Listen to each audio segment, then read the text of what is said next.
Alright, here we go. Hello to everybody. We are going to hop on a ladder here, currently sitting at rank 4 legend. Going to play another game with our scout ramp deck. Red Brahmin rides again. Opponent is Aterithon. Okay? The Untouchable. It's a great movie. And we're playing against Archer. This is probably a match a lot of you are interested in. Getting rid of the Char Sweeper. Obviously, Ungolem is best on turn 1, so I'll keep that. Archer is really popular right now. My friend and teammate on Team Prophecy, TVP, is the guy that I blame 100% for that. So you can point your complaints his direction. But it's popular for a couple reasons, right? It's obviously very strong. You know, it's got the Soul Rest Marshal into Triumphant Jarl interaction, which is, you know, completely insane. Rapid shotting that. That is interesting. So my hand is not looking great right now, right? I'm going to throw Fighters Guild Recruit in the Shadow Lane. I like to do that on an empty board.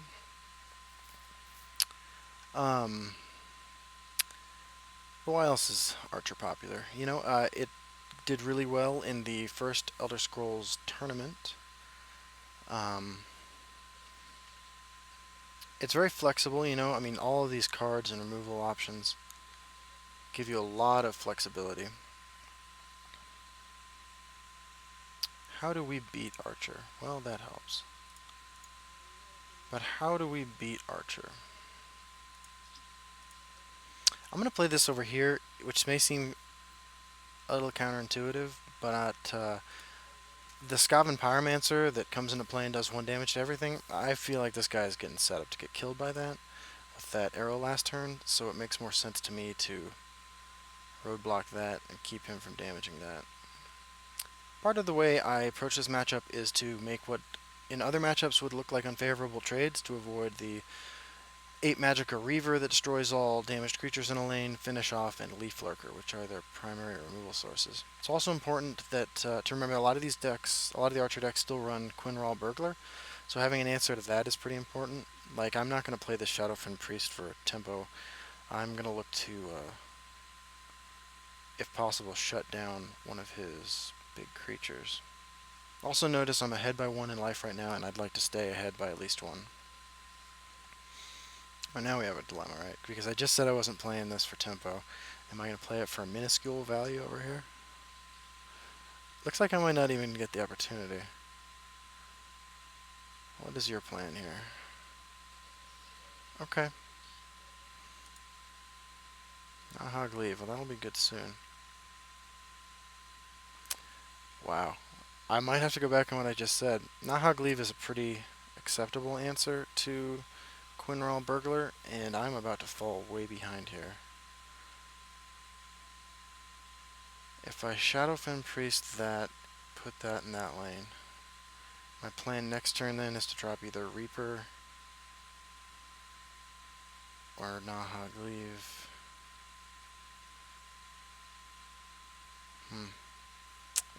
This is a bad position to be in. I'm going to do this with the hope that that'll then trade for all 3 guys that are in this side of the board. Small little value. I mean, I'm behind in cards. I'm ahead in life, although that might not be true at the end of this turn. You know, he could go Soul Rest. Well, he didn't, but he could have gone Soul Rest Marshal into Jarl that turn, which would have been pretty bad for us. Okay, so we've seen 1 Leaf Lurker down. This guy can't be hit with Finish Off, but he can be hit with Leaf Lurker, so that's important to remember. I am going to break a rune and drop the Reaper.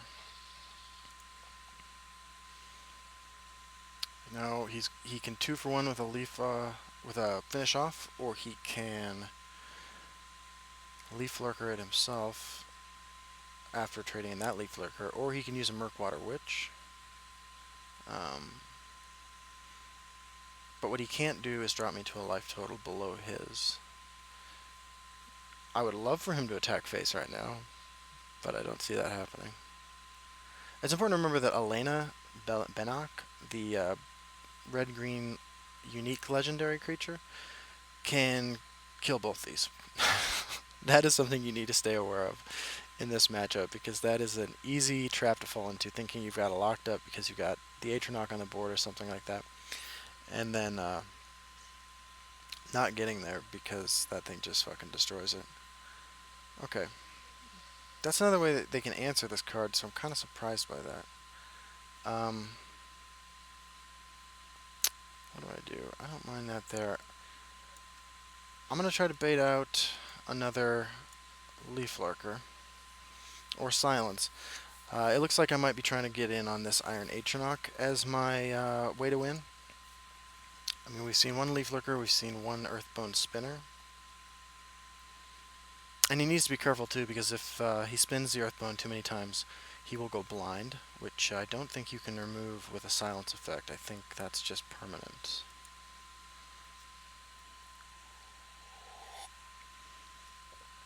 Okay.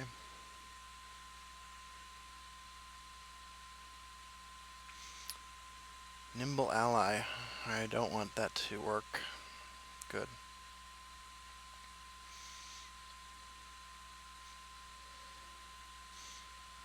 Okay, so he's not running the list we're most familiar with. He's got quite a few silence effects. I don't think he's doing anything with that unless he's an idiot, which doesn't appear to be. So where am I going now?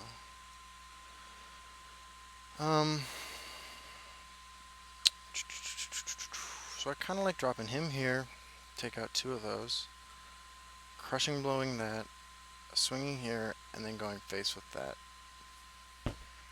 That removes the easy ability for him to damage this, empties his side of the lane here, and clogs this up. Although I wouldn't mind him hitting me for one, and it might actually be, I should maybe encourage him to do that, and save this for a more useful situation. It's also important to keep in mind that right now the only way I have to trigger Leaf Lurker is Crushing Blow. But I think, you know what, I think I'm going to do this.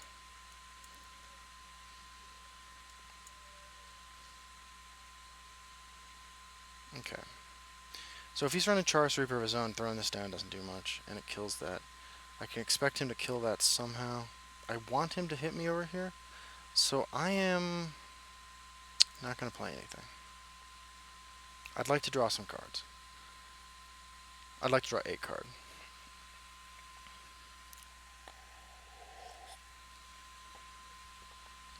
Pyromancer and a Leaf Lurker, because that could be bad. Murkwater Shaman. It's a pretty good card. One I do not have an answer to right now. So faces the place here.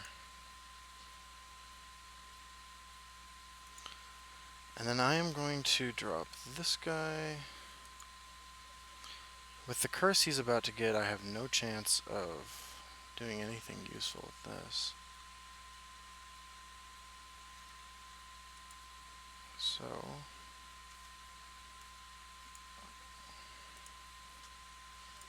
I'm doing that.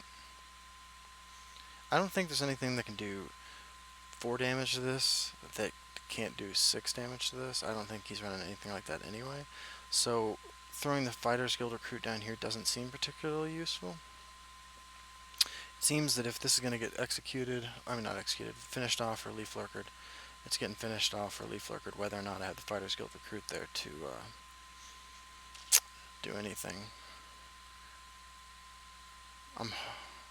Okay, that's interesting. He's going to have to trade this whole side of the board and then to not die. Yeah. So we're in a pretty good position. Right, the curse, yep. We are in a pretty good position. And I think we just won the game. And that's how you win. Keep ahead in life. Manage the board as best as possible. You got to be the aggressor, which is not something that's comfortable to do with this deck, but it's how you win that matchup. Alright, so victory, one more step closer to some more rewards, that quest we never get anything done on, and rank 4 legend. Alright, Well, thanks for joining me, guys. I hope you enjoyed this. I know we're seeing a lot of archer on the ladder right now, and I look forward to seeing you in the next video. Have a good day.